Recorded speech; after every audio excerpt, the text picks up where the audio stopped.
Call the meeting to order. Roll call, please. Huey. Present. Mr. Bernardsville is absent. Mr. DeLeo. Here. Mr. DePortero. Here. Mr. Schmidt. Here. Mrs. Wade. Yes, here. Mr. Youngblood. Here. Notice that this meeting was provided to the Bernardsville News, Courier News, Star Ledger, and filed with the municipal clerk and posted on the municipal bulletin board on December 12, 2014. Please all rise for the Pledge of Allegiance. Pledge allegiance to the flag of the United States of America and to the republic for which it stands, one nation, under God, indivisible, with liberty and justice for all.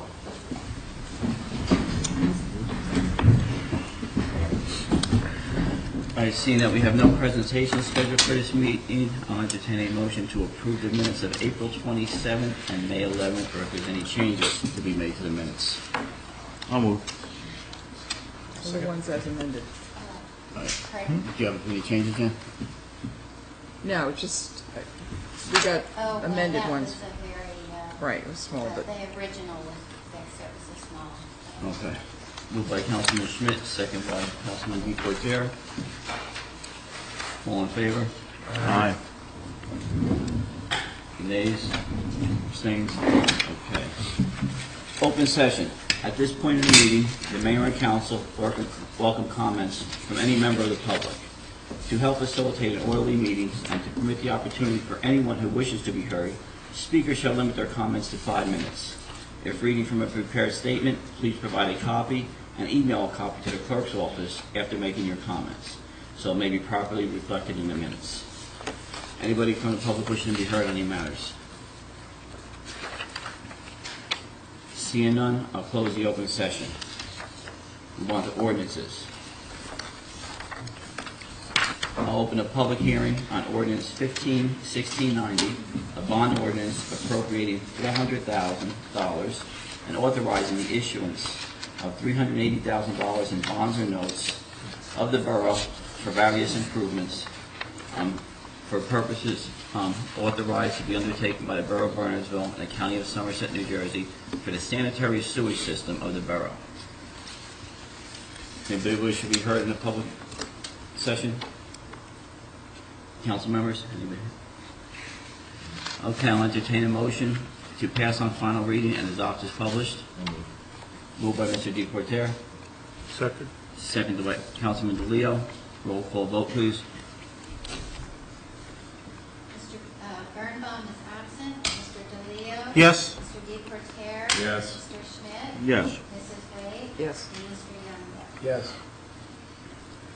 Okay, I'll open a public hearing on ordinance 15-1691, a bond ordinance appropriating $6,698,000 and authorizing the issuance of $5,983,000 in bonds or notes of the borough for various improvements for purposes authorized to be undertaken by the Borough of Bernardsville and the County of Somerset, New Jersey. I'll open a public hearing. Anybody from the public wishing to be heard on this matter? Any comments from council? Seeing none, I'll close the public hearing. I'll entertain a motion to pass on final reading and adopt as published. Moved by Mr. DePorter. Second. Second by Councilman DeLeo. Roll call vote, please. Mr. Youngblood. Yes. Mrs. Wade. Yes. Mr. Schmidt. Yes. Mr. DePorter. Yes. Mr. DeLeo. Yes. Okay, I'm going to open a public hearing on ordinance 15-1692, an ordinance adopting revisions to the State Housing Code and supplementing and amending Chapter 11 of the Borough Code entitled Property Maintenance. I'll open a public hearing on this matter. Anybody from the public wishing to be heard? Seeing none, council members, any comments? Suggestions? Okay, I'll close the public hearing. Entertain a motion to pass on final reading and adopt as published. Do I have a motion? Moved by Second. Mr. Youngblood, second by Councilwoman Waite. Roll call vote, please. Mr. DeLeo. Yes. Mr. DePorter. Yes. Mr. Schmidt. Yes. Mrs. Wade. Yes. And Mr. Youngblood. Yes. All right, I'll entertain a motion to move 15-1693, an ordinance appropriating $333,000 from the Capital Improvement Fund for various equipment as listed in the 2015 municipal budget, be introduced by title, passed on first reading, published according to law, and that a public hearing be scheduled for a meeting beginning 7 p.m. on June 8, 2015. Entertain a motion. I'll move. Moved by Councilman Schmidt. Second. Second by Councilman DeLeo. All in favor? Aye. Opposed? Abstained? The ayes have it. All right, resolutions. We have resolutions 15-118 to 15-121. Any council members want to pull any of these for any discussion or further comment? I'm okay. None? Wait, does that, Okay. hold on a second, I just have to. I mean, the one question is, Sure. I think the cost, the subject that John brought up about how we're gonna pay, I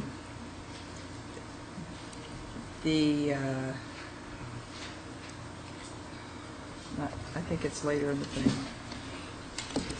From the Round Top Road improvements, take that money. I think never mind. Okay. I'll bring it up later. That was the drainage? The drainage, right. Yeah, Yeah. 4,500 versus 1,000. 1,000. You done, Jen? You okay? Yeah. Yeah, because 119 is just the change order. Yeah. Right. Mhm. All right, I'll entertain a motion to move. Moved by Mr. DePorter. Second. Second by Councilman DeLeo. Roll call vote, please. Mr. Youngblood? Yes. Mrs. Wade? Yes. Mr. Schmidt? Yes. Mr. DePorter? Yes. Mr. DeLeo? Yes. All right, next item of business, report of municipal attorney. Has everybody had a chance to review it? Any questions for the attorney? Seeing none, move the council committee reports. Public safety?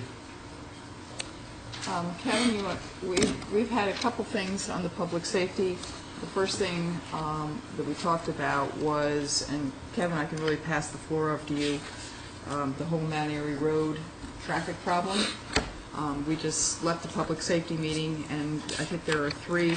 Kevin, why don't you talk? I mean, I could do it, but We've been hearing of some increased discomfort on behalf of the residents who live on the Mount Airy Road corridor about the traffic situation on the side streets off of Mount Airy Road.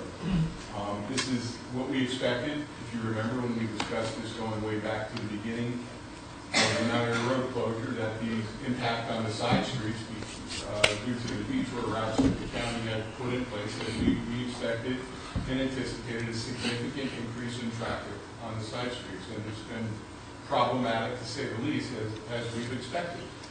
We've dedicated as much of our resources as we possibly can to policing those areas, those streets, enforcing the traffic laws in those areas and those streets.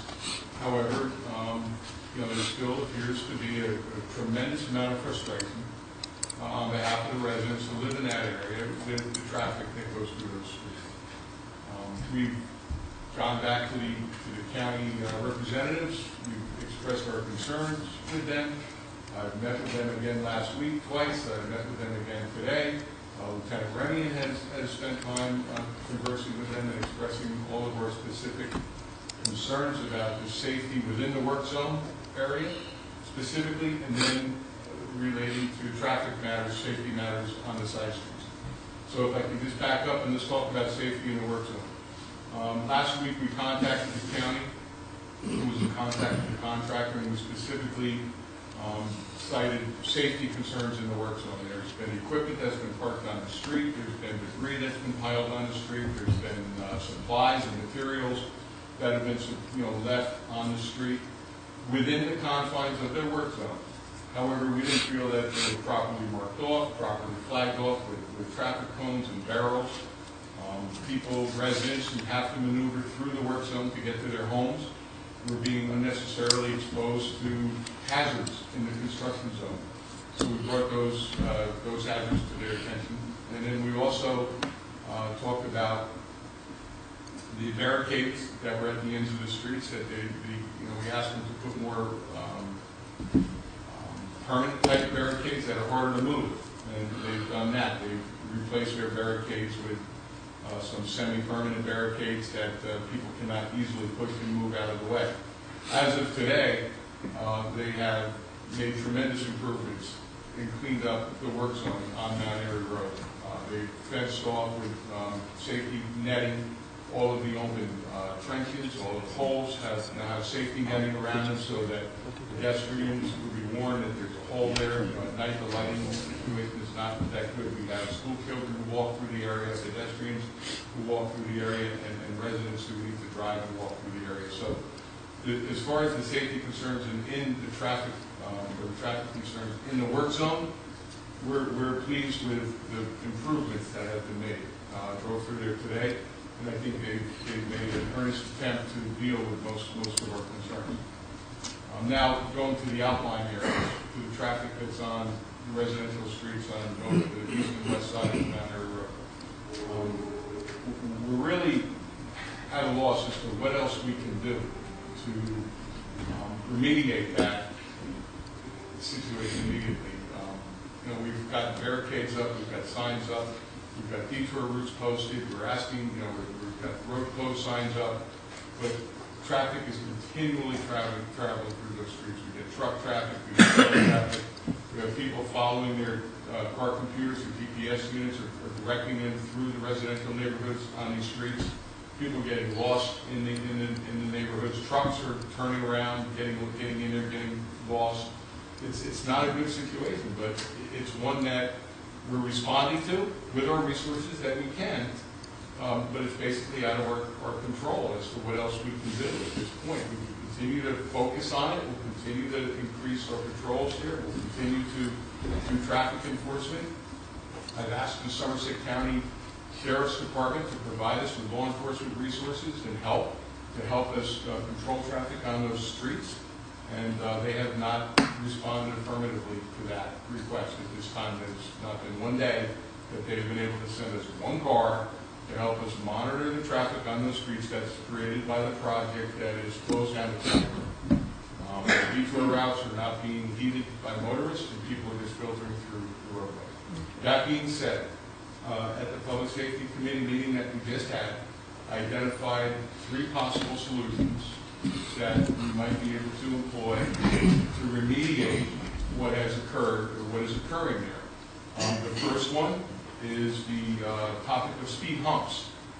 Not speed bumps, but speed humps that are devices that are placed in the roadway that will cause traffic to slow down. Okay, there is an expense associated with these speed humps. They cost about $1,000 a piece per location as to where we would want to put them. There's some signing requirements that go along with them, advanced warning signs and a placement indicator sign. So there's 4 traffic signs and a speed hump that has to happen at every location where we decide to put a speed hump. Speed humps are relatively effective at slowing vehicles down. Even though residents are complaining about speeding cars, our observations are that most of the cars that go through there are not speeding. It's a volume issue. There's a tremendous amount of volume going through those roads. And even if cars are traveling at 25 miles an hour, which is the speed limit in a residential speed zone, if you're standing alongside the road, if you have children playing near the road, if you're walking on the road, if you're walking your dog, and a car goes by you at 25 miles an hour, you're going to think that's too fast. And it probably is, given the volume of cars that we have going through there, but it's not in violation of the speed limit. So the speed humps will help to slow people down, but it's not going to do anything about the volume of cars that we see on those streets. And we're only limited as to how many speed humps we can put out there, and we're also limited as to where we can place them due to various physical attributes of the road. They can't be placed on a hill, they can't be placed on a curb. There might be driveways in the way where we might not be able to place them on all the streets. So we've worked with John McDowell, our DPW manager, and our town engineering firm for our engineering, Bob Brightly, and we've identified some locations where we think that we can strategically place speed humps.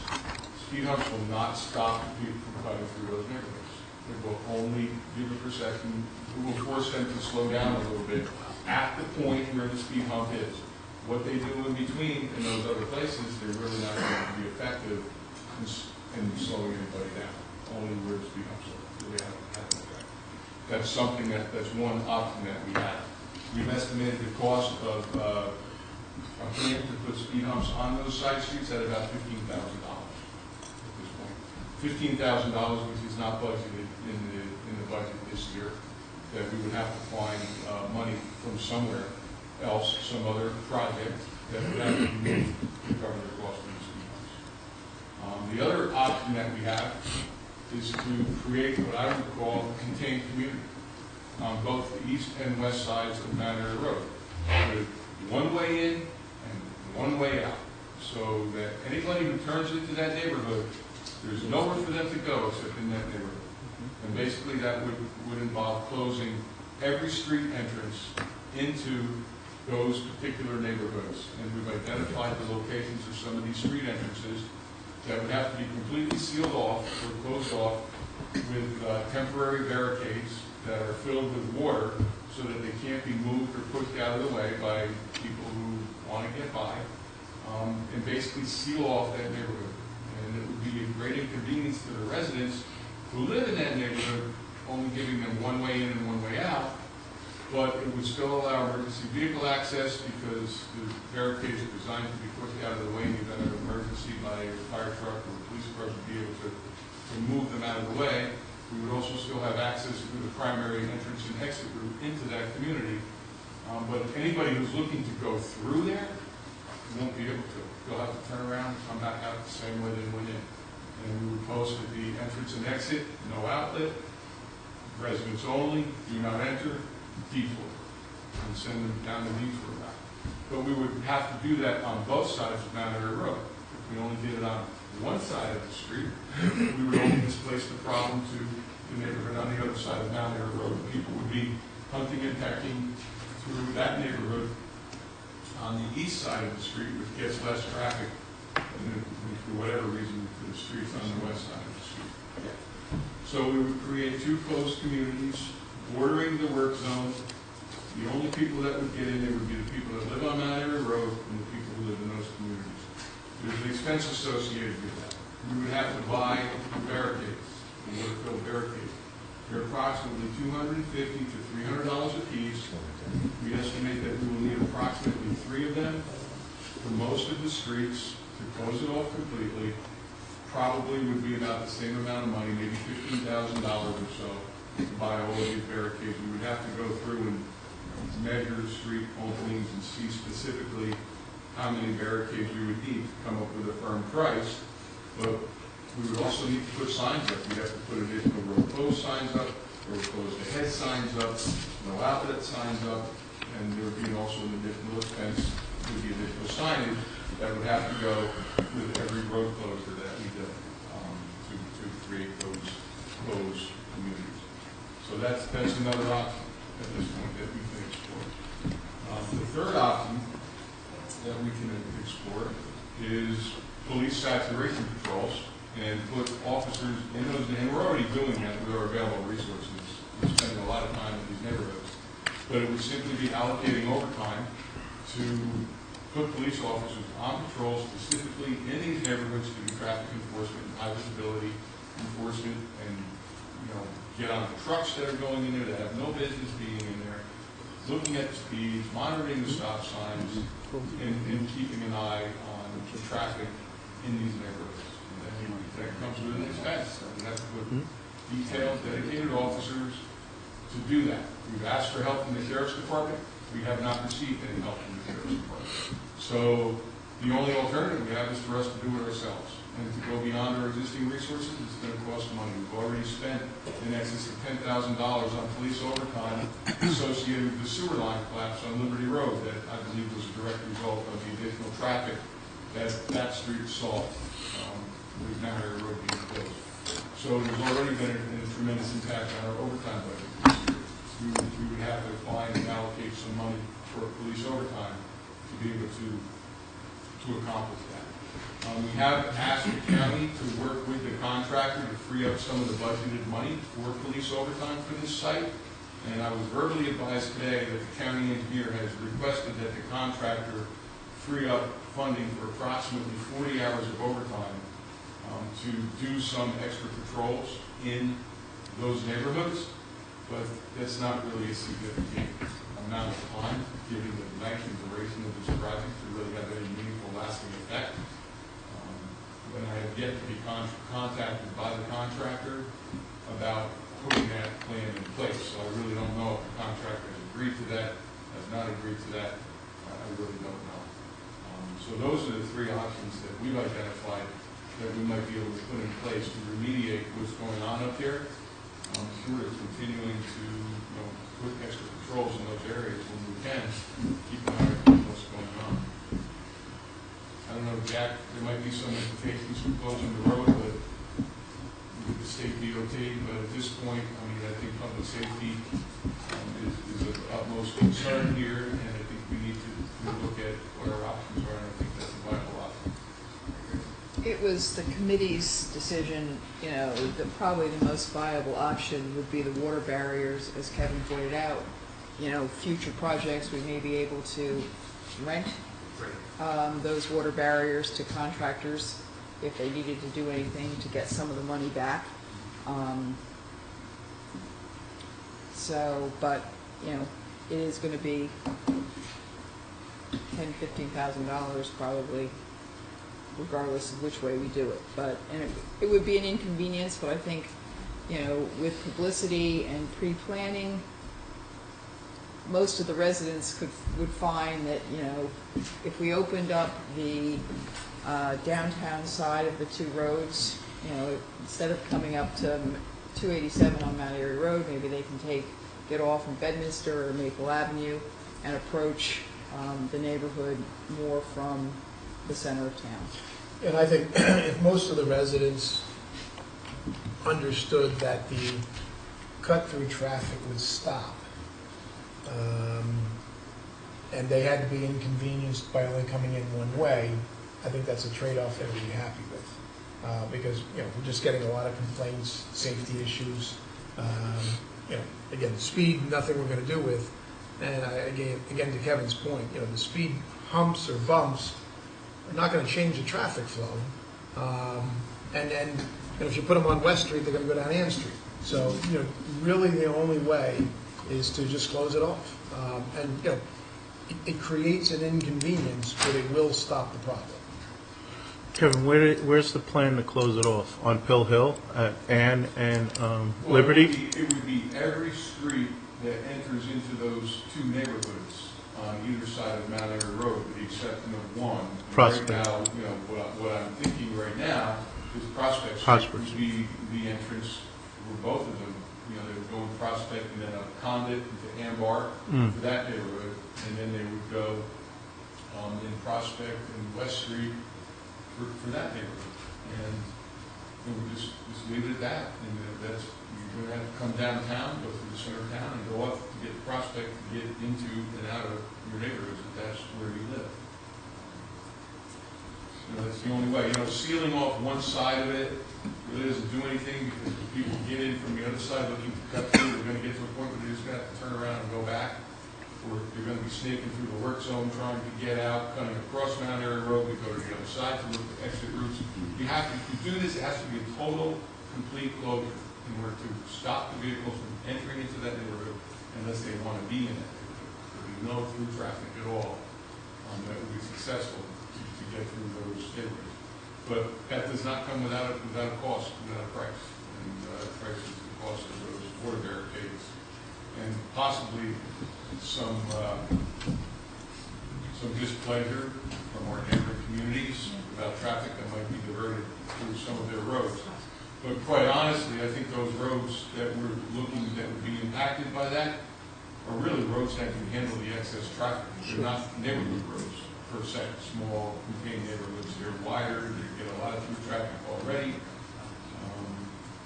They can handle the traffic. But like you said, Chief, the GPS units now that they have a program that this construction is occurring. And my daughter did it 2 weeks ago. She programmed and she was going on a trip, and it directed her right through the neighborhood. Although she knows where she's going, she went the opposite way anyway. Yeah. But the GPS to anybody outside of the area is directing them right through.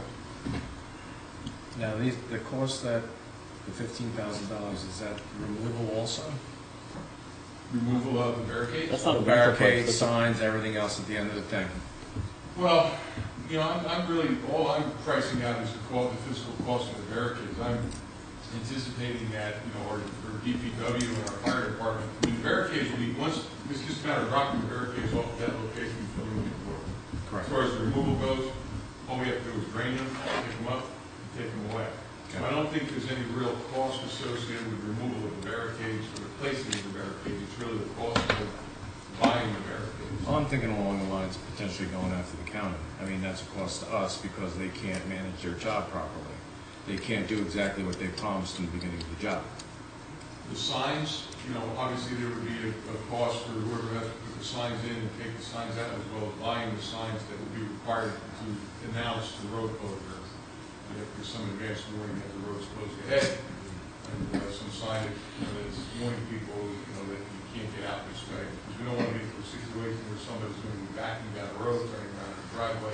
Right. Give them as much advance warning as possible so that they can adjust and turn around.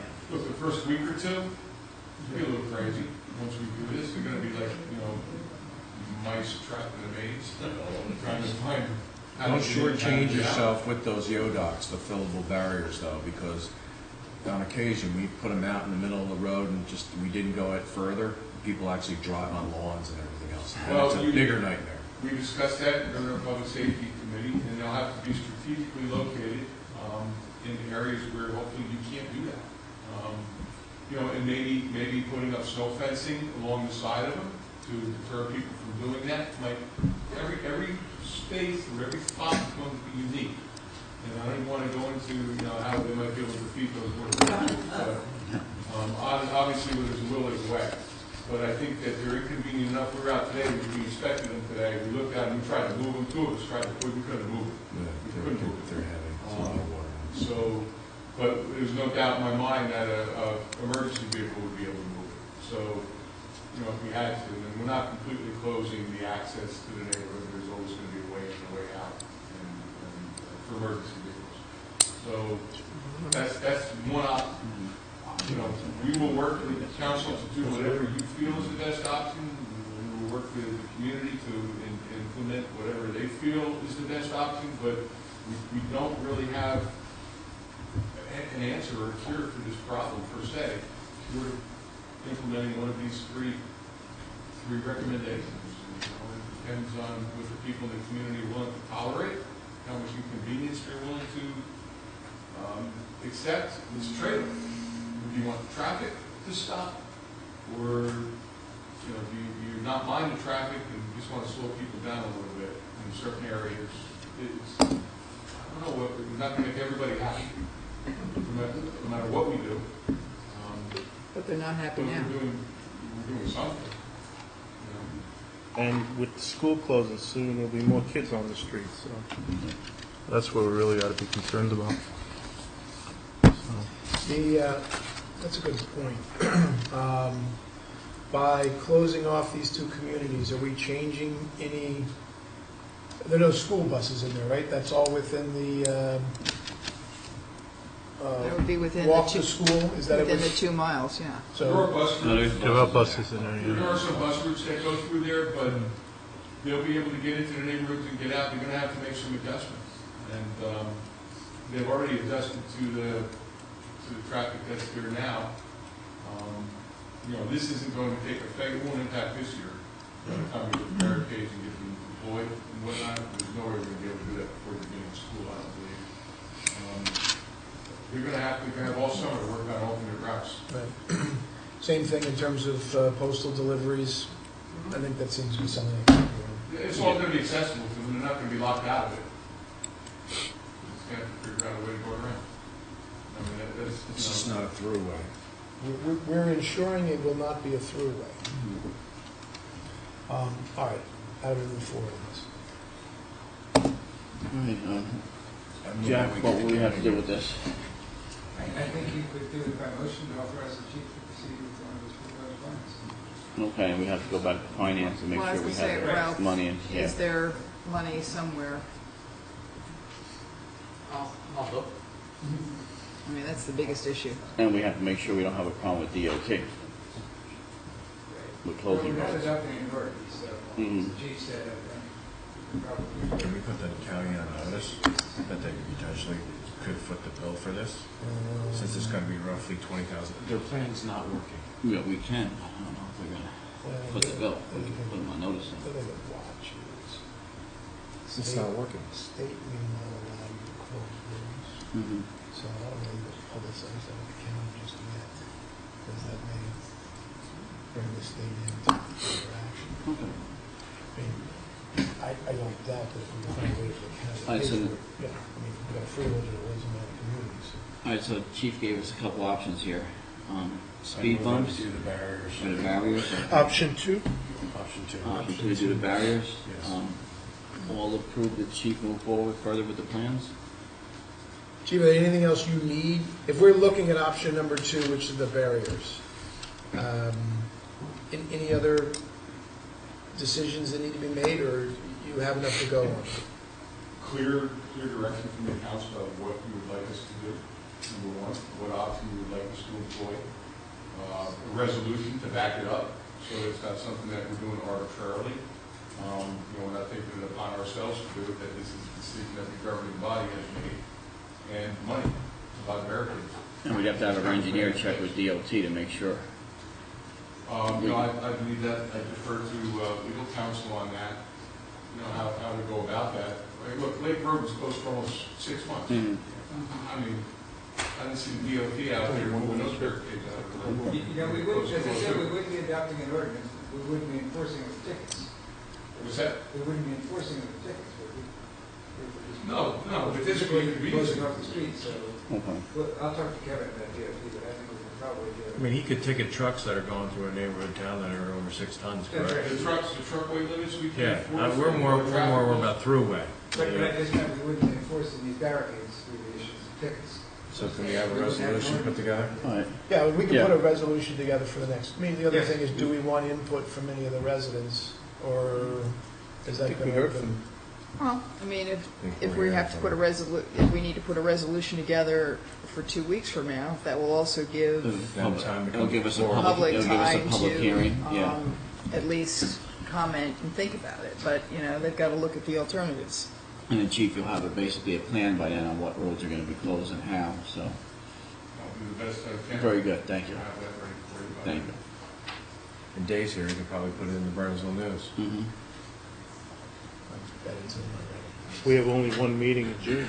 No, we have two. We have 2? 2 meetings in June. July is one. July and All right, August. so Yeah. let's just make sure that we'll have a resolution, and it'll be on the agenda for the first June meeting, 8th, yeah, Me. June 8th meeting. and Ralph will find us the money by then. I'll be absent on June 8th. The other subject that was discussed at the public safety meeting was the library and the FEMA application. And, if we have in our bond put money dedicated toward the the generator, but also toward The the heat conversion. conversion. Yeah. But, the heat conversion has to come first. So I think one of Kevin's problems is until, we need to, hopefully as a council, work with the library to get that project moving forward. And I don't know where the library is on that right now.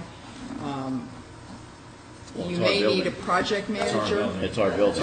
Be engineered by Borough. Yeah, it's our building. Then we Yeah. need to start moving forward. Yeah. I think our first step is to hire a project manager and start the process. And start the Yeah, we process. Someone needs to write specs Mhm. for the heating request. I mean, we can help. Right. I think we, Yeah, so we have to. we have to. We have to go Right, out no, for I, engineering. but to make sure that we get the right stuff the first time. Sure. Yes. And the other question on the side of the library, which has nothing to do with public safety, but, there are some storage, paper storage issues. Have you all decided on how you're going to use that lower space? We think that at least, yes. Well, it hasn't gone to board. Has it gone to board? No. All right, it hasn't gone to, I didn't think so. But we are proposing to our board that at least for the time being, we make no physical alterations to that lower space, that we clean house upstairs, store what we need to store, and open up the upstairs so that we can pursue the repurposing of the existing library space. And we think there would be,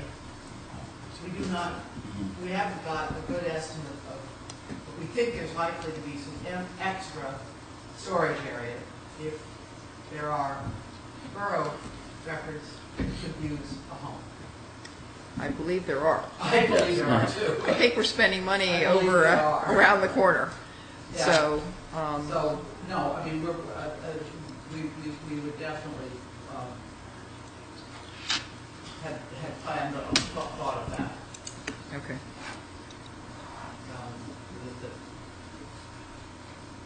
As I say, and we thought of two things. That there are 3 separate possible storage locations with each one with a lockable door whose locks could be changed so that different people have them. And then there's a central space.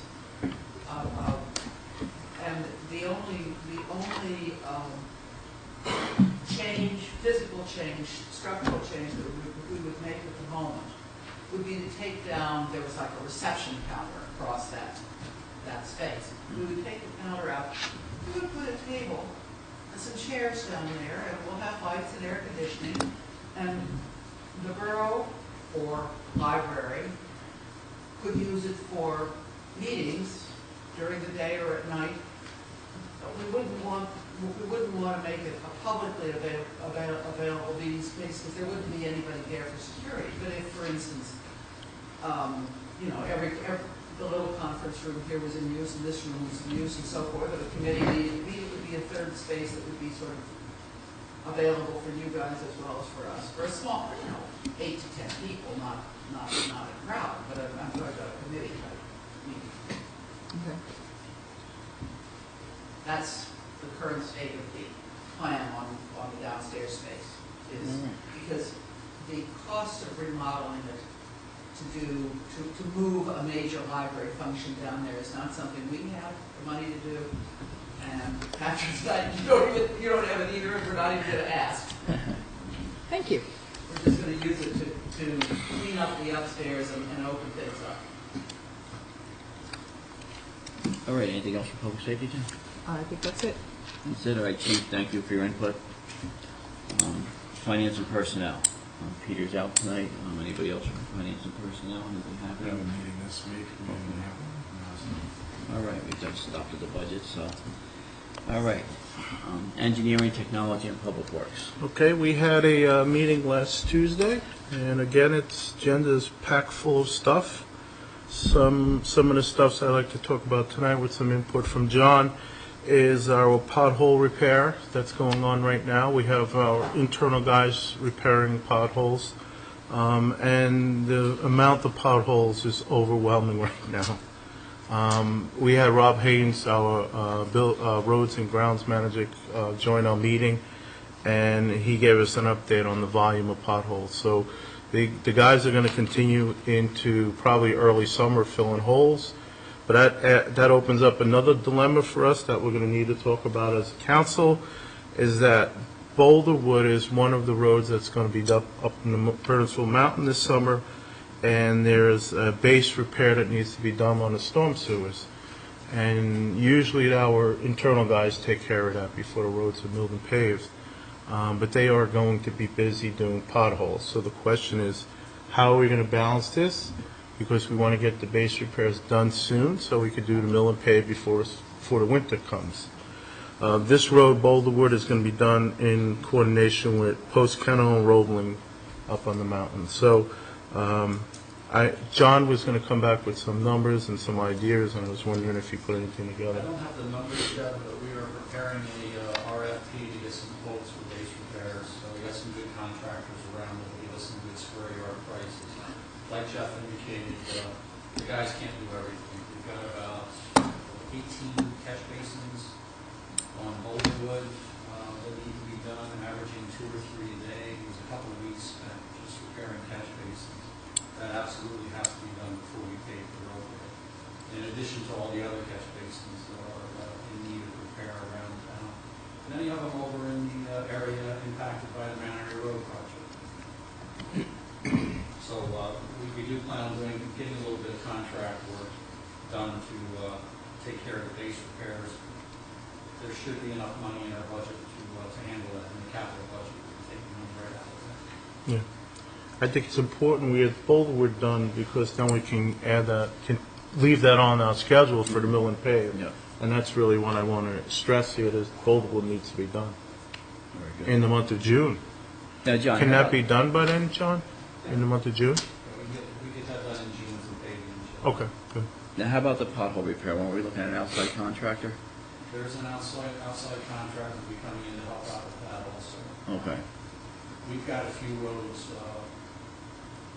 many roads that are still pretty hammered. Like Rob said, even by now, he can see the light at the end of the tunnel, and he's getting out pothole mode and getting more into the cut and patch, really nice permanent repairs, some of which you've seen on Liberty, West Prospect, Garibaldi. We need to get up to Mullins, but right now it's still kind of in catch-up mode because of how bad the winter was and the condition of some of our roads.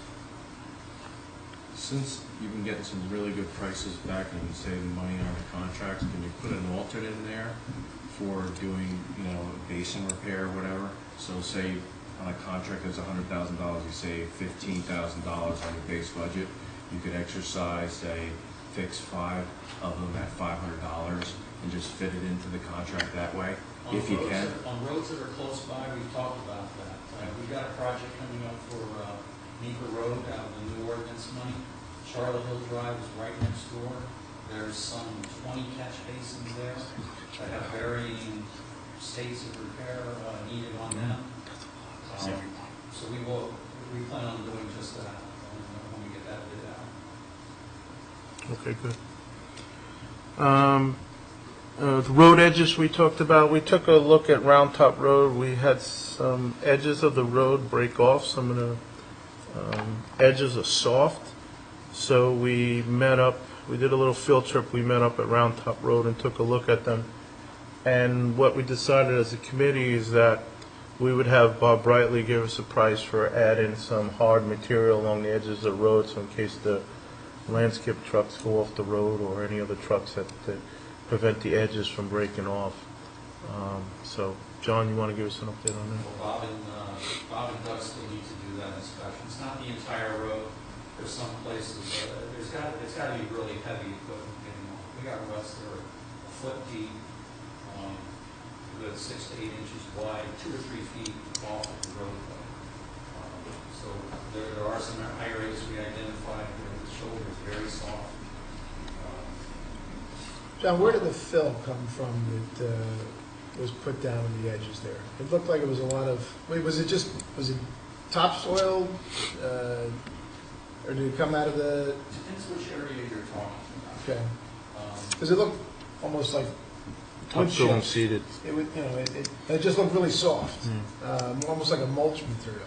I wasn't sure if that just went down on top or if that came out of, I'm not sure exactly where you're talking about. There is topsoil that's been put in quite a few areas. There's one area that was used as kind of a excavated material temporary site.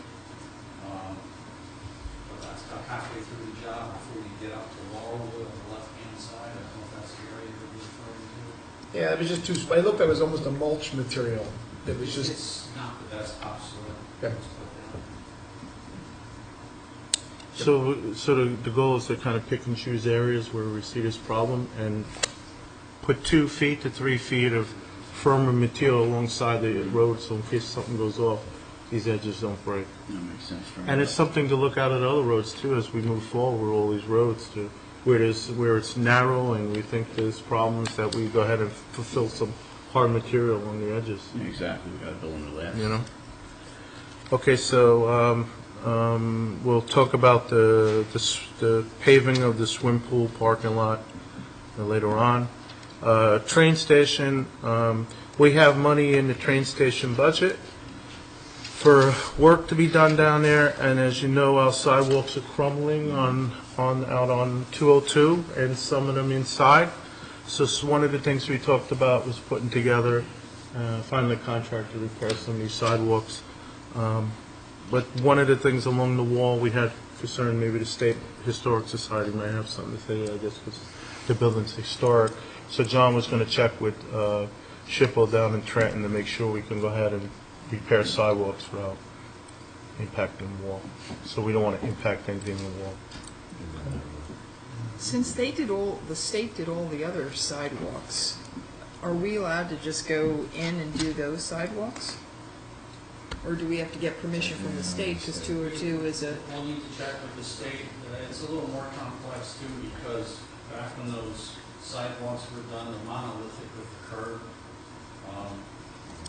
a new detail is the curb is poured separately from the sidewalks, so we can pull out the sidewalk, not impact the curb. It's all the same thing, so we're definitely going to have to deal with NJDOT. Or we need an access permit to do sidewalks from there anyway, but we will be very involved with them because it's their curb and our sidewalk. And on 202, does the state have that on their list? Are we scheduled for repaving and? They are looking, they are working, Bob Brightman and I met with them, inspecting ramps for ADA compliance. Now all the old ramps that haven't been touched for years and years when we brought up the code. We met with them several months ago. They were looking at either late this year, but more likely next year to repave for the Okay. John, is that through the town and out where they did the repairs last year on the sidewalks? all the way through Borough. All the way through? that'll be a fun You got to couple finish weeks. Mount Every Road first. Yeah, we close Mount Airy Road 202 all at the same time. Okay, John, the status on the bid for My Mount Road, Park Lane in Bodna? Those are out to bid right now. We have the alternate that we discussed with council. Bids due, I believe, June 11th. Right, sounds right. And Post Kennel, Roebling in Lakeview? Roebling, we're waiting for the contractor's markout to be completed so that we can do test pits out there, make sure we don't have any potential conflicts with utilities. There is underground electric and telephone up there. Post Kennel will follow shortly on the heels of the drainage on Roebling. I did meet with the contractor from Tilcon. We think we can do that without letting out a separate bid. The Tilcon people should be able to help us out with milling out and doing some base repairs and then coming in and milling and overlaying. Help us keep from doing an unnecessary step with another contractor. And when's that projected to start? Well, that'll be, we have to wait for the Roebling drainage to be done. That'll be probably July.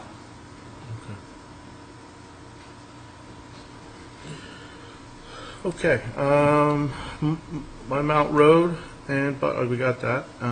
Engineering for Sycamore Hill. So you mentioned to me on the way in that you got the specs back?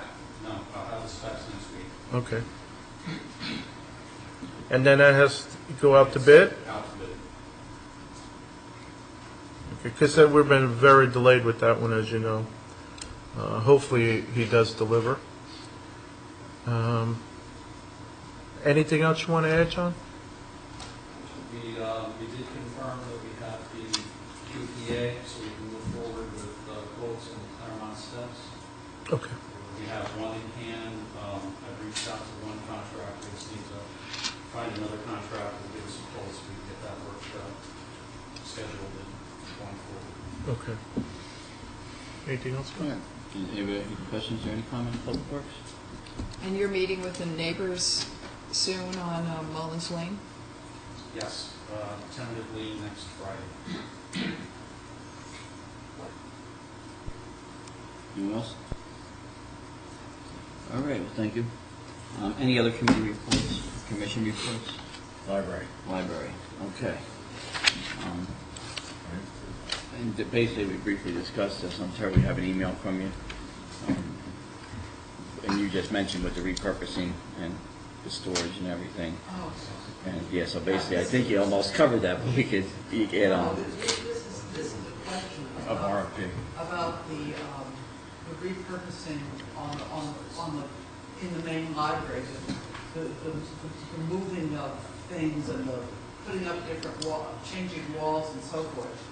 We got too informal.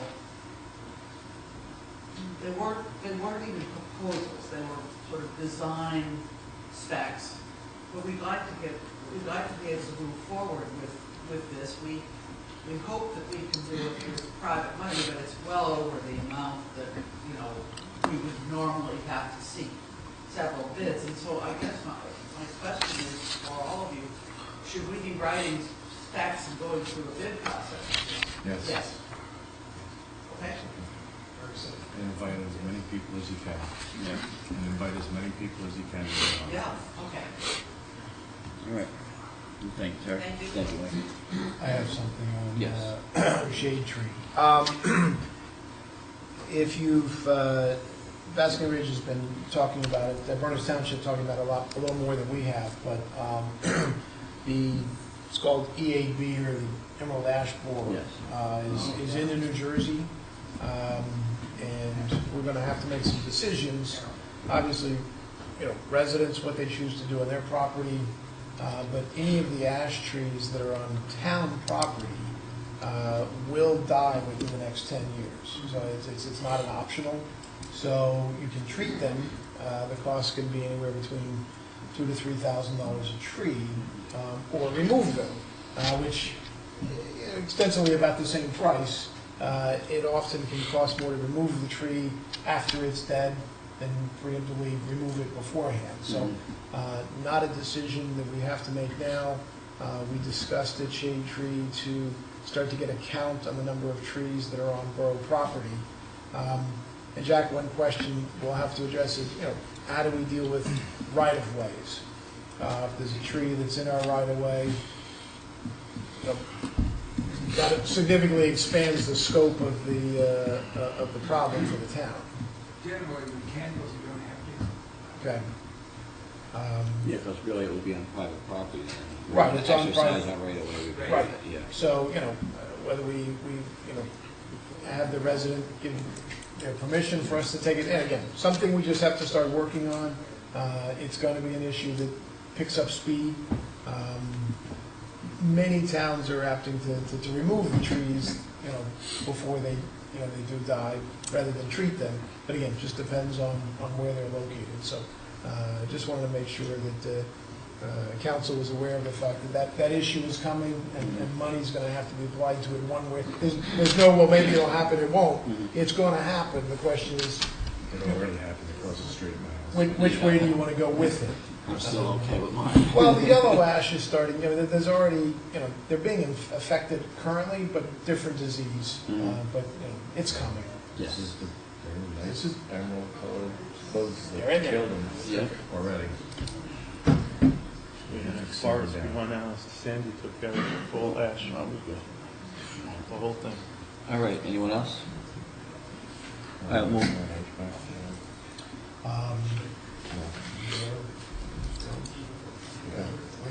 Okay. Nothing to report, it's still moving forward. Okay. All right, items of business. John, we're right back to you. Pavement and swim pool driveway, Bedwell and middle school drives. We have a request in our Back, package, same money. right back, It yeah, was a month ago. 25 and 10. Nothing's changed. As we thought, there's not a pocket full of gold up at the Board of Education to pave all their roadways. They did indicate a desire to possibly put a sidewalk in at some time in the future along the driveway.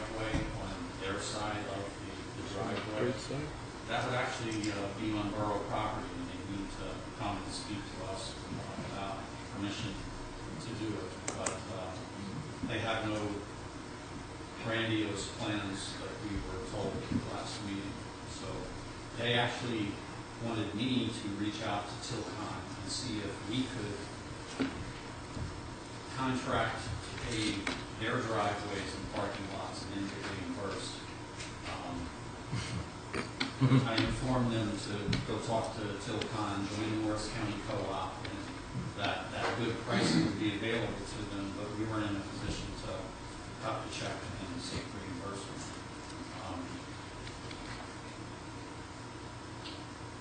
We need $35,000. $25,000 has already been identified in the Claremont drainage. We need another $10,000. And you want to use that then from the Open Space Development Fund, correct? It's a suggestion. Okay. It is permissible for us to use that. Yes. Well, can we get another 5 and just use 5 from the open space? I'd be happy with that. Whose money? I don't want to use. Ralph's still trying to find the 15 for the barricades. I'll Yeah, Okay. that's a lot of money to do put want- I over just, there. I We do do have a wanna little move bit of a forward on problem this. spending a lot, continually going to the open space trust fund for basically paving parking lots. I It's don't think access that to our was, sporting what? facilities. It's access to our sporting facilities. I understand that, but, Yeah. when we all voted for that, I didn't really, I at least I would say I personally, Didn't wanna take when a I road pressed with the it. lever yes, didn't think I was voting for paving parking lots with that money, that tax money. So, John, if you've already identified the 25, if we, I don't want to keep kicking it down the road, but you got to start working on this. If the 25 is approved and the 10 is not right now, can you still keep working, or? You were here a month ago, we haven't done anything. I'm waiting for school to get out. When school is out, it's the appropriate time to get in and do Scenic Drive. Senior's got to be paid. Scenic Drive, we should do the swimming pool parking lot. I think the Board of Ed is going to do their interior roadways and parking areas. We'll have that whole area done. It'll be a nice, seamless, good job. Okay, so John, will the June 8th agenda be too late for you for Alpha Certain County? So we'll put on the June This 8th? probably won't happen until early, when school's out, June 22nd, I think it is. Right. Tilcon will probably take a week or 2 weeks. I can't pin down the exact date. We're probably looking at early July. This will take- How many days is that going to take? Because you've got the swimming pool. We'll work We around do it. one lane and we'll do We the can next go the lane. opposite They come in way. the other way. Yeah. We can work traffic through the school property to get to the swimming pool, depending on which end we're working on. Yeah, but it And can't where, happen while when you school is out. actually pave the parking lot for the swimming pool, what would you do? Not maybe sorry, Everything else is 10,000. Oh, just the driveway, okay. all we have to do is just get in a little ways from either direction. We'll be able to get, or people that are coming to the swimming pool may have to park in the tennis courts or over at the polo grounds while we're working that area right in front of the swimming pool. Yeah. I mean, use of the swimming pool is less in August. I don't dare wait until August and try to get into Tilcon's schedule because everybody and the mother are saying, you gotta do me, you gotta do me. School's Yeah, there's so about to many start. schools that they end up doing at that point in Yeah. time. Senior It's a Drive's nightmare. gotta get It's like roofs on schools. Yeah, so there's just a continuation of Senior. Just, Have you seen his schedule at this point? For the most part. We've already let them know we want them here early July. Okay. Take care of some of this. all right. So we'll have you taken care of by next meeting, June 8th. So Ralph, another 5, and then would everybody be fine with 5 out of the recreation? I'll let you. Let's see what you can find. Yeah. Because we will vote at the June 8th. Yeah. Yes. I'll let you know. Thank you, Ralph. All right, library generator project, revised application. Chief? You have any input on that? The library generator? Well, we talked, I'm looking at that now, we talked about that at public safety committee with Okay. a little detail. And basically what we need to do is we need to make a decision, I think, this point whether we want to proceed with FEMA, with advancing this application to FEMA or not. Again, to recap it, we have been preliminarily approved for a $75,000 grant for an energy resiliency grant to help us maintain electric power during emergencies. Yep. We want to use that grant to put a generator in the library. But while we were in the process of applying for that grant and developing that project, the library heating conversion project came up. That project significantly impacts on generator applications, so we had to stall that until we knew what we were doing with the heat conversion project. To date, all we have is a preliminary price quote estimate that was provided to us by the library. Yes. That was given to our consultant, DOB Electric, mechanical engineers who were working with us on the scope of work and pricing out the library generator project. So he had some information to work with as far as how that heat conversion might impact the emergency generator at the library. Okay. In a nutshell, we still need a bigger gas line. We still need a substantial generator. And there's still going to be a substantial cost to put the generator in the library. The question is, how much of that cost is going to be absorbed in the heat conversion project? We don't know. That's it, yeah. We go back to square one, that we discussed, we need a project manager. We need somebody to look at the heat conversion, develop specifications for that, and then advance that project so we know what to look for or what the costs are going to be for the generator, which is really going to happen after that. Part of the problem is once FEMA approves the project, we have a timeline that we have to complete the generator project within. And we have to submit a preliminary timeline at the point that we do the application. I think at this point, we're prepared to advance the generator project because we have a rough idea as to what the electric load is going to be after the heat conversion takes place. Again, we're looking at supplying electrical power for the heating systems, electrical needs, and the cooling systems at the library, so it can be used as a heating center in the winter, Yes. a cooling center in the summer, it can be used as a point of distribution for medical supplies, food, and inoculations if need be, and it can also be used as a community resource center, and also as an emergency evacuation center, depending on what the situation is.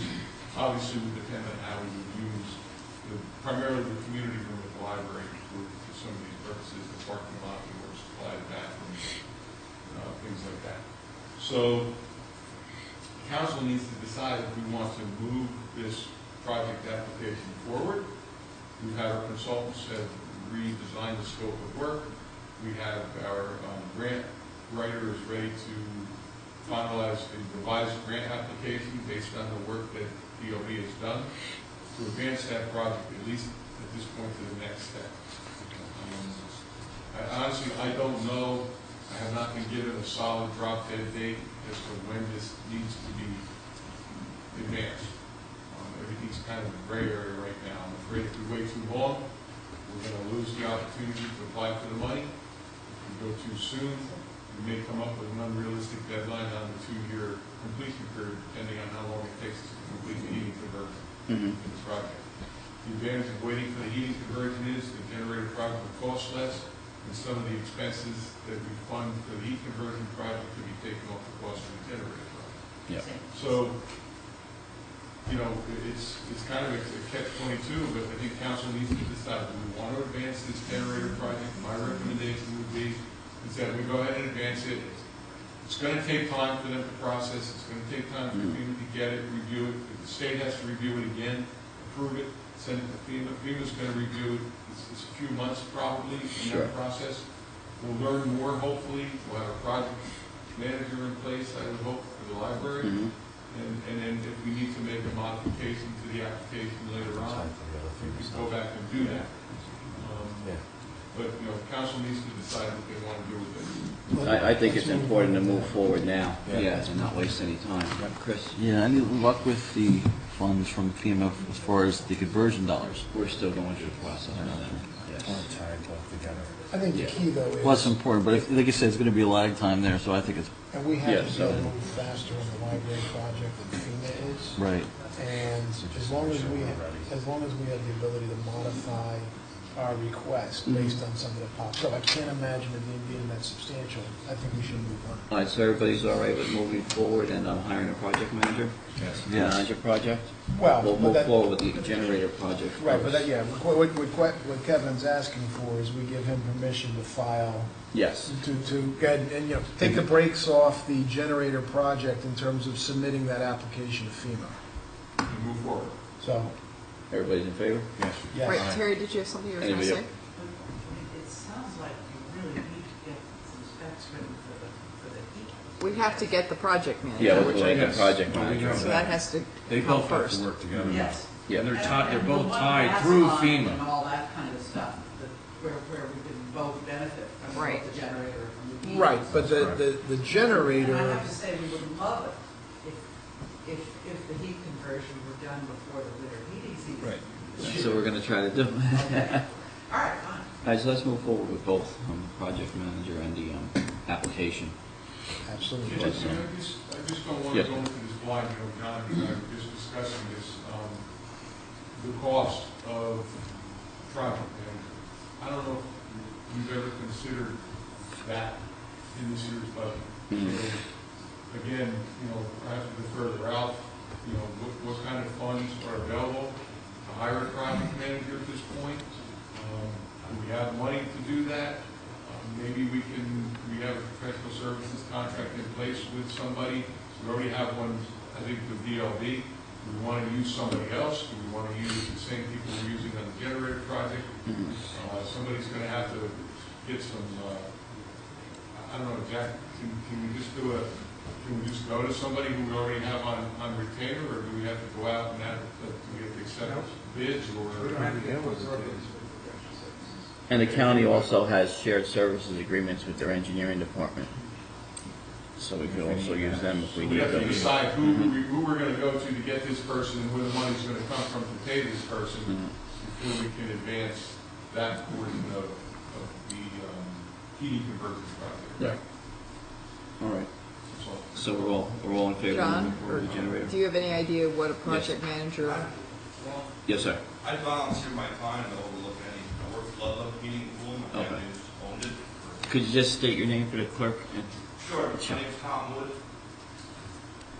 I'm with Ludlow's, I just come from the entertainment. Okay. You guys call me every other week, and I've been following this library, every other meeting, come down and introduce myself, but I'm no project manager, not for a project at this scale, but I know myself, and I'd be happy to review any bids. I'm not interested in bidding on the project, we don't do bid work. We give it a shot with this, but I don't know how this works out. But I'd be more than happy to review, be interested in seeing the building. I'm not sure what it was designed, built the way it was to begin with. I do know we don't have enough gas, and I would be absorbed with gas here. If you did the heating conversion first. One bigger pipe. Right. Well, I we- work for PSC&G almost on a daily basis, for doing oil and gas conversions. Whatever knowledge I can apply to, willing to volunteer. No, actually, we appreciate that, and we'll be using your knowledge base. We appreciate your You have to stay volunteering. after the Thank you. Mayor, at Tom's recommendation, you hired a mechanical engineer to help us out with the in-progress air conditioning for third floor and here. I don't know if they are big enough to handle what's being proposed at the library, but we need to get a mechanical engineer. Okay. involved with this.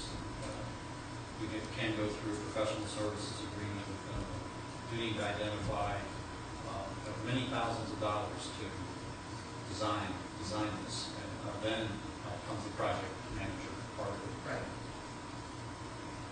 But I'll get working on that. That sounds good, thank you. Maybe DLB's the company, maybe LJR did this, maybe another mechanical engineer can help us out. Very good, thank you, John. All right, but Kevin, in terms of the actual grant application, we can move, we're all in agreement that we can move Yes. forward on that. I'll advise our grant writer to prepare that, final document for use. All right, thank you, Kev. Thank you, John. All right, 11C, resolution on concussion prevention. We have a resolution in the package, and requires training and for I actually tried to coaches touch and- base with Cheryl today, and I didn't hear back from her. I read it, She though. was on vacation. Oh, no wonder she didn't answer my phone call. Sounds good. I just read it and thought, it is awfully cumbersome. I mean, how do you mandate that you've got kindergartners playing softball, soccer, whatever. I mean, they say concussion policy the testing doesn't even work very well or is not consistent, younger than 11. I read it and was like, this seems it's tough to do. I mean, and to require every coach. I mean, the coaches now go through the Rutgers training. When I did it a long time ago, I don't recall that there was any concussion work on it. I don't know whether it is now included in it. But I don't know what the rest of you think. It's just to adopt that policy. Yeah. Who's going to take Yes. care of overseeing that every coach And the cost, we don't and know. the cost? Well, it's general right now, and again, we're dealing with different entities. We have our own rec leagues, we have Board of Education on our fields, and, so who's going to mandate this? We're really going to have to look at Where'd this further. come from? Well, What's this the is a history? model This is a model. resolution. It's a model resolution, but it's Who's asking us to pass this? Is it rec? no. No, It was a no, Brain we Injury have the Alliance State of group. New Jersey. Alliance. I think you should refer to Board of Yeah, Education, let's the refer- Board of Health, yeah. and the Recreation Department. That's Well, what the Board of I know, Ed let's already does concussion testing, I think, for all students involved in, They do a baseline. they do a baseline. For football. Well, this, they can refer back and say, okay, we don't have to worry I about think that. we're getting into something Yeah. that is out of our, Yeah, well, Skill set. It's something probably that's going to come Refer about in the to Board of future, Ed and but probably for more Recreation. Is there contact a third? sports. Board of Right. Health, and the library. you have a doctor. All right, any further? Municipal Alliance membership, 11D. John, this is one we had the question on, and it looks like it was almost answered. Isn't it? Right, and she Trying said to that the woman, maybe can't remember her moving up to the high name, school. might be replacing John Brunt. Lisa Drew, thank you. Okay. As long as there is a high school representative on Municipal Alliance, I don't mind, the list is fine, I don't know everyone on the list. But it just concerned me when this Lisa Drew was from the middle school. Well, the list she gave us earlier at another meeting They taste it. had some people who I guess are active and some who aren't. Yes. Right, the other question that she brought up is whether Kevin should be a voting member of the group. Because, you're not at a lot of the meetings. I think they're having a problem with the quorum. We haven't really experienced any benefit from this alliance to speak of that I'm aware of in years. They've done various different programs, but as far as I'm concerned, I think when they started out, it was strong, it was a very productive, very useful group of people, but over the years, I think that the productivity levels have just deteriorated. It's just become a waste of our time and resources to put into the municipal alliance, so not to stop the good things that they do, we just kind of let them go off on their own way. We were not an active participant with the municipal alliance at all, so I don't even need to be, we don't even need a seat on it as far as I'm concerned.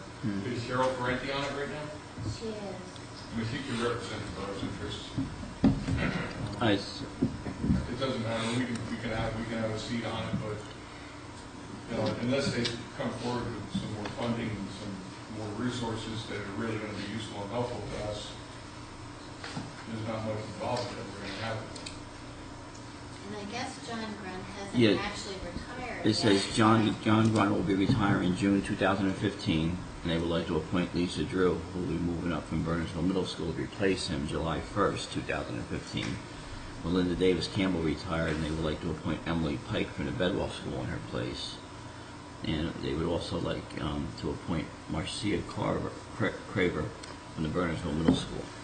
So, yeah, it looks like they will have one, as long as Lisa does replace John Brund. I think she said she thought Lisa was moving up. Yes, Lisa's moving from the she'll be moving up to take his spot in the high school. So, Take a place at the high school. appoint them based on the movement between schools. Right. So 2 come off and 3 go on? Yeah, John Brund comes off, Melinda Davis Campbell comes off. Okay. Nice. And Chief, you want the police removed, right? What's that? You want the police removed, right? It's up to you. I Yeah, don't feel like we okay. need to be on. If anything, they would just recommend that we appointed their officer, to be on. If they do fund minimally some of their Okay. program, I mean, there is some funding for the new fund or police, a little bit of money, but it's not, a significant amount of money. Okay. If you want me to name a representative, you name Lieutenant Gordon. All right. see what you get Their officer. see what you get when you come to meetings, John. There you go. Well, I mean, Right, the so question Sam's that gets back overqualified. to Sherry Kalish was asking, would the police be a voting or a non-voting member? I mean, and Kevin's sort of saying, Why wouldn't they vote? if Why it's wouldn't not they? something that we're attending on a regular basis, then maybe the police should be a non-voting member. The organization, I don't know that we've ever been involved in the organization. Who's ever appointed a member would be a Group voting gets member. We don't. appointed, Yeah. And then they kind of organize themselves, Mhm. I believe, so I. Yeah. Right, but she needs a quorum. That's her problem. Right. But I think that specific question is almost up to them. Yeah. Well, she's requested it. Whether they vote or not is kind of up to the group, I think, don't you? I don't think the Borough Council has ever designated. We don't designate who votes and non-voting who's member. non-voting. I think the organization of the group kind of They is just done appoint by the members. Okay. group, I Yeah. believe. Yeah, we only appoint the members. Okay. All right. All right. So So Chief you're will going to confirm. appoint Drew, Pike, and Craver, and Lieutenant Gardner's going to represent Chief Bell. Okay. And John Brund and Melinda Davis Campbell are off. Okay? Okay, retire. Is that a motion? You want to Move. All right. Moved by Second. Councilman DeQuartero, second by Councilman Leo. Need a roll call, Sandy, or is all in favor? All in favor? Aye. Opposed? Abstained? The ayes have it. All right. 11E, Deer Management Program. Gentlemen? Ed? Okay, so I think we talked about this already. I don't know what else I'm going to add. I did make a couple of copies of things that you might be interested in. I'll hand them out. I'll tell you about them as we go. But basically, we've been working on a deer management plan since 2010. And we've gotten the residents interested. We did 2 scientific studies, and some of these, you probably have to pass these around. I don't know if they have enough copies. Copy machines broken. I That's what we have it here. Yeah, some of them, but there's a couple of pages behind it that might be of interest. Okay. So basically, this is, the first page is what we talked about, is that we've been doing this. The second page, this sort of a list of the things that we did since 2004. Not that, say we did everything, but we tried. And what we'd like to do is just make sure we can get more residents hunting. We did a program last year in the winter, and we invited, it turns out there were like 500 to 600 parcels that people could hunt on in town, private parcels. And we invited the people, not that many showed up, which wasn't because of anything we did. But then we had the New Jersey Hunting Club do a little video for us. actually, I did the video for them, and then we had the Fish and Wildlife do it, and that's on your website, if you wanted to take a look at it. There's some tips there. Now with, Janet actually suggested a group, and they're here tonight, two of the members are here tonight, so if you want to ask them questions, they're nice enough to come, who actually do this for other municipalities. Now, I know we're not ready to jump into something yet, but they're willing to offer their services to the residents to do more hunting, and I don't think I've checked it out with Kevin Valentine and the police department yet, but in the past, we certainly would do that, and we have in the past with the other groups. So they would go through all the regulations and everything. Now, we wouldn't change anything except to offer new services with the hope, I think they'd be hoping that in the future, we might do a hunt. We do have some lands here that you can hunt on. Little Brook Sanctuary is a perfect spot, but that's a county farm. We have to get permission for that, it might take a while. And Peter's Track, and there's some others. So we might, in that way, get in line with Mendham and Harding and Basking Ridge. Because as it is now, they hunt and we don't hunt as much. So the deer population kind of, just ambles along in our town. And they have numbers that show that their vehicle collisions are down, their Lyme disease rates are down, their residents are happy because their plants aren't all being destroyed. And the biggest thing actually seems to be, for instance, New Farms for one, but that's not in our area. But the New Jersey Audubon Society in our area is very happy in trying to get more deer off the property so that the forest will grow. Because without the forest health, where we are in the future, we're gone. I mean, the deer eat just about all the native plants there are. And, so we're really in deep trouble in terms of the forest, which affects our water and everything else, agriculture. Some agricultural areas in Jersey have really vigorous deer culling programs because of the forest. It's just too destructive. So we're just hoping to get, to start a plan to help the residents, to encourage them. Many of the residents do hunt, but it's not enough. And so we're trying to encourage more residents. We don't want to, the ones who do hunt and they're happy with the hunters, that's fine. We're not changing anything, and we found a group that's willing to go along with that. But they feel, and we feel, that they could get more deer management going. So if we can do that, we'd like to. If you want to ask Joe Nappy is here from Bernardsville News, he'd be happy to talk to you too if you have any questions. Any questions? At this point, it's just making the club's services available to private residents that may be interested in allowing them to hunt. Is that accurate? Yes. What's the For approval by the chief. chief, please? Yeah. Well, under the current ordinance, they just have to apply for the local hunting firearms discharge permit.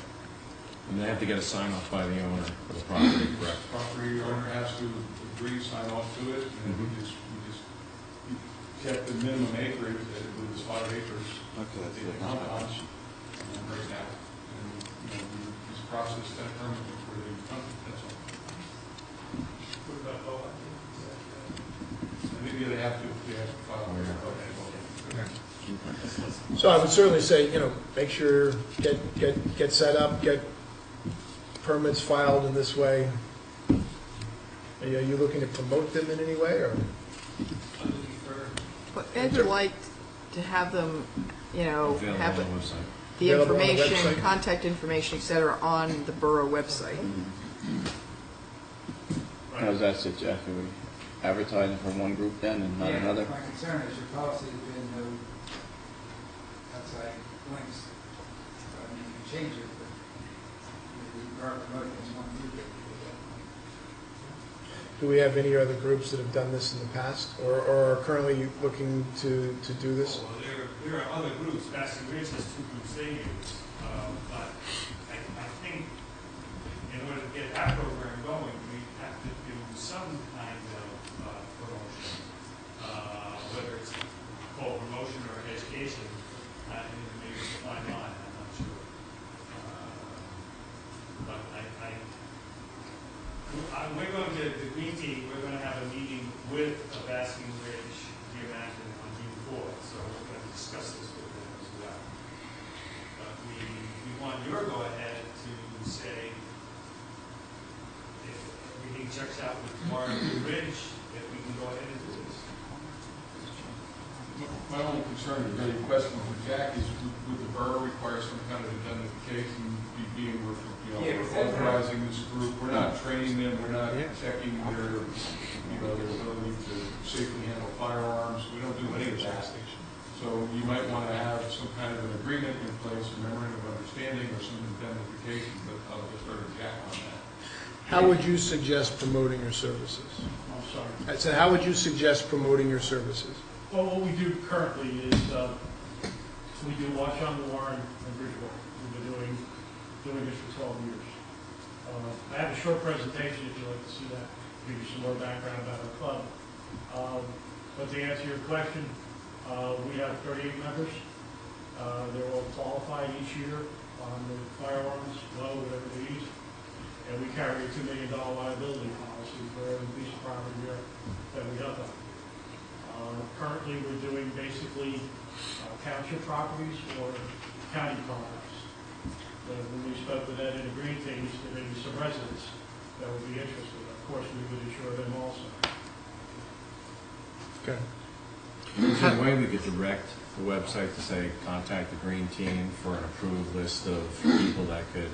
The green teams are raising that priority as well. I'm just concerned if we're promoting it, we're going to be liable, we're going to need an insurance policy, we have to be agreement. I'd be curious to see how we're best to make it more natural. Right, well, I think there. Do you have right. any sort of formal agreement with Warren or Watchung? No, just the insurance policy, basically. Right, but they're hunting They county do a resolution, property. each town does a resolution each year, approving the hunt itself, and it names us as the sole organization that does that. That's the next, yeah, they're hunting on borough property. Right, I understand. Public property, not private property. Yeah, I'd like to see their resolutions just to see. Yeah, and maybe, Ed, after your meeting with Basking Ridge next week, you can get that information. Because I'm sure the JIP is going to want some kind of protection from liability.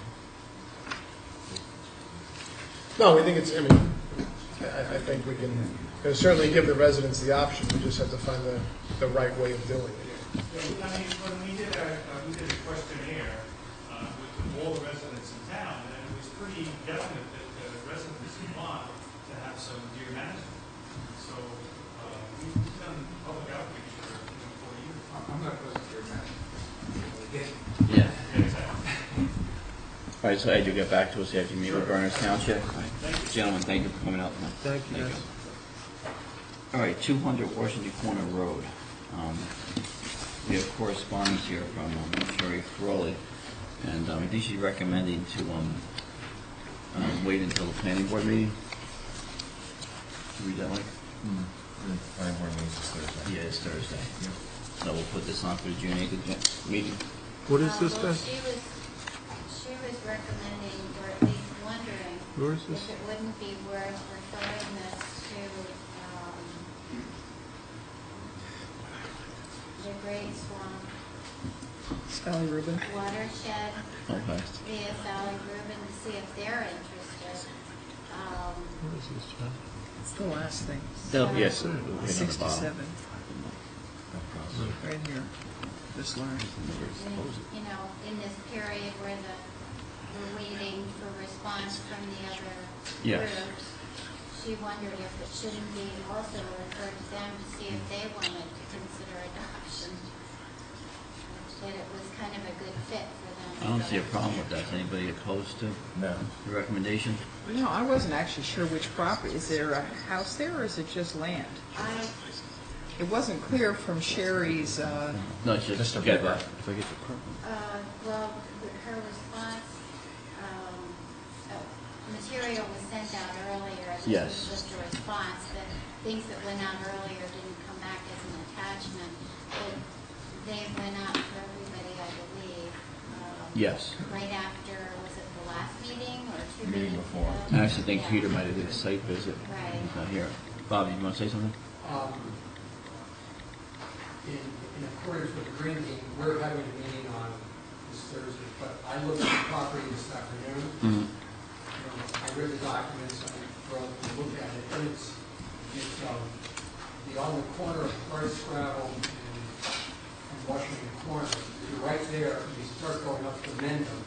There's a big house with ponds and everything there, and then the property ends, and then there's this woods going up on Hard Scrabble Road up to the house that's right on the Mendham border. So it's 11 acres of land right along Hard Scrabble. Because it's stream, it's a swampy area, it's overgrown, you can never build there. So from what I read of all the documents that were sent to me is, does the borough want to take it as just 11 acres of open space? And it could just be sitting there, I'm not sure what we would do with it. It would go into our open space inventory and that would be it. It's already open space. You know, That can't be full. it feeds the streams, it has trout in it and things like that. So it's a good resource to protect.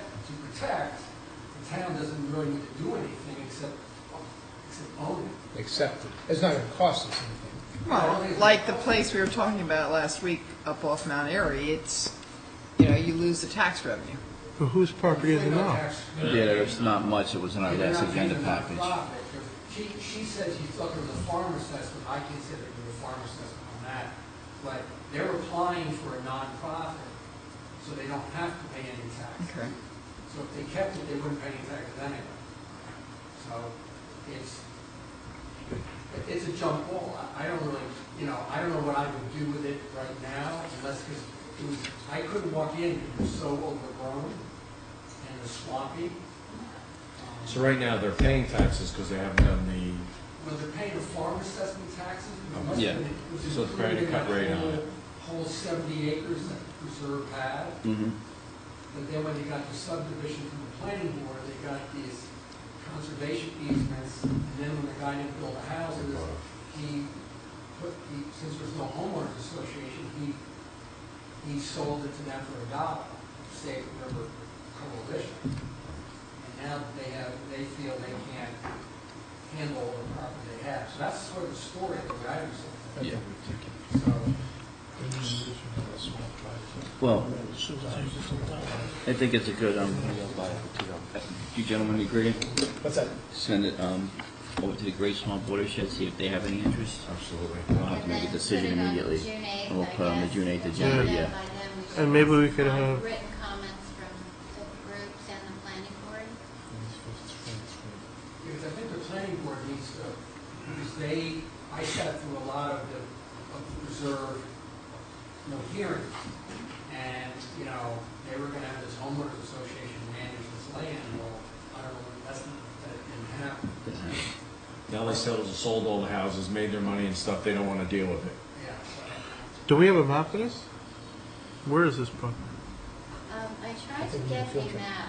Yeah. If you look at the tax map, I looked at the library. Yeah, there was nothing in our tax map, package. There's nothing in our tax package. map, It's 70 acres of land on the corner of Washington Corner and Hard Scrabble. 70 acres? 70 acres, that's what the project is. His sign is right there, he has a trailer, and it's on Washington Corner Road. But this parcel is over along Hard Scrabble, which they can't build on. There's like a stream that comes through. The stream, right, the stream goes through it, and they gave them cluster housing, they said, okay, you need 10-acre housing, but we're gonna put houses on 3-acre zoning and take another 12 or 13 acres and make it open space, conservation easements. Okay. On one side, and then 2 sides. So there's 2 parcels that will never be built on. And they want to give us the one that's all wet. Of course. All right, so we'll send it to And all the the mosquitoes Great out Swamp there, too. Watershed, Sandy, and have it for next meeting on Yeah, June their 8th. comments too. If they have comments, yes. Okay. All right, Anyone else, any comments on that? No? Okay, 11G, recommendation to hire a financial advisor. Ralph, that's you? Yes, thank you, Mayor. Due to recent SEC obligations in issuing bonds for municipalities, each time we do, any municipality does the report, you have to engage the services of a financial advisor. This is different than, it can't be our auditor, it can't be anyone connected with bond counsel, myself. It's an independent body that needs to report all the various things that the SEC needs from municipalities when they issue these bonds. So John Castles and I interviewed 3 particular groups. First being the Northwest Financial Group. This is all recommendations from bond counsel. The PFM group and the Phoenix group. The Phoenix group and the Northwest group do work in municipalities and do work in Somerset County. And Janet was in the building when we were interviewing the Phoenix Corporation or organization, and so I set Janet up and she sat in with our interview with them. And we got to interact, Janet got to interact with them also.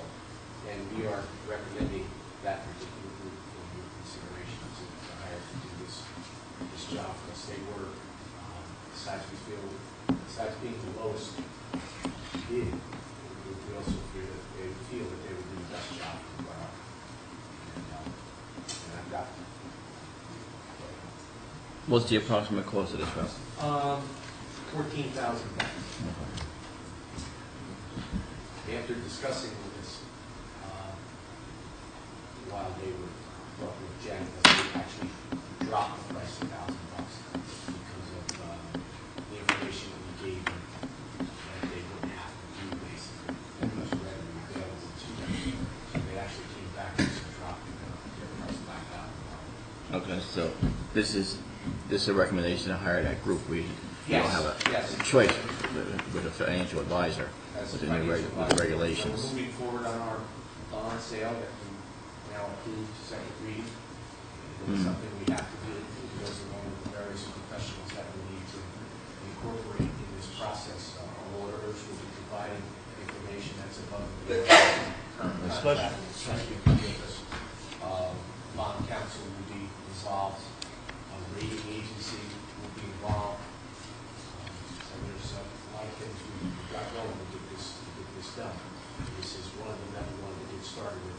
This being the newest phase, we've never, this has not been done before. It's something new. We wanted to get going. Okay, so now we have a purchasing agent, correct? Yes, we do. So to do this, can we do this tonight? Or? Yes, we can. Professional services agreement will be done. As long as you can certify the funds. Yeah, no, the funds will be out of the sale. It's up. Do we need a resolution or? Done my motion. Well, the motion's the same as the resolution. We do a professional services That's right. resolution hiring this firm. So the fees set forth in the proposal, Phoenix Advisors, LLC. dated May 13, 2015. I'll move on that. Second. Moved by Mr. Youngblood, second by Councilman Waite. Need a roll call? Yes, please. Okay. Mr. DeLeo? Yes. Mr. DePerrier? Yes. Mr. Schmidt? Yes. Yes. Mrs. Wade? Yes. And Mr. Youngblood? Yes. Thank you. All right, thank you, Ralph. All right, at this point in the meeting, I'll entertain a second open session. Anybody from the public wishing to be heard? Council members, anything else? I just have one question. Mike, I didn't remember, when I was going through the reports included with our package this week, there was a dog situation in Morris Plains. Do we have an added cost based on the number of calls in our contract with the dog catcher? No, we have a base contract with them, and then when they get the dog, if it's claimed, they pick up the price of the dog and everything else. If it's not there a certain amount of time, I forget how it's. I couldn't remember how it worked either, but there was a Morris Plains dog on our bordereau. Yeah, they would have to pay for it to get them out of the hospital. What? Well, we shouldn't have. My point No, is, we shouldn't. We shouldn't The have owner. to. The owner. The owner owner says. does. It's in Morris Plains. Okay. I just, The it rent- doesn't dog belong in ransom, our, they have to pay the- doesn't belong in our Borough. No. Well, it wasn't found in Bernardsville. The address was all Morris Plains. But I want to make sure that there was no separate little charge to us for items on our Borough. Why do we even know about it if it's all happening Where in was Morris that? Plains? Why is this a borough question? Why was that? Okay, that's all I wanted to know. Yeah. Where was that, what report? It's under the monthly reports? Animal control? Yeah. I just have a question about the farmer's market is going to open Yay. soon, and some people say the parking lot is kind of crumbling, and is there any plan at all to do anything here? I mean, I guess this. Well, we'll get on it. All right, so, thank you, John. All right, closed session. Ralph, Jack, do we have I anything? have one quick update on the railroad station. All right, we won't be coming out for any further? No action. All right, entertain a motion, move into closed session. Motion. Second, Mr. Youngblood, second by Mr. Schmidt. All in favor? All right. Aye. Opposed? Abstained? Thank you, everyone. I won't be a sunburn when you see me next time. I'm staying out of the sun. I told you. Yeah, you did. Yeah.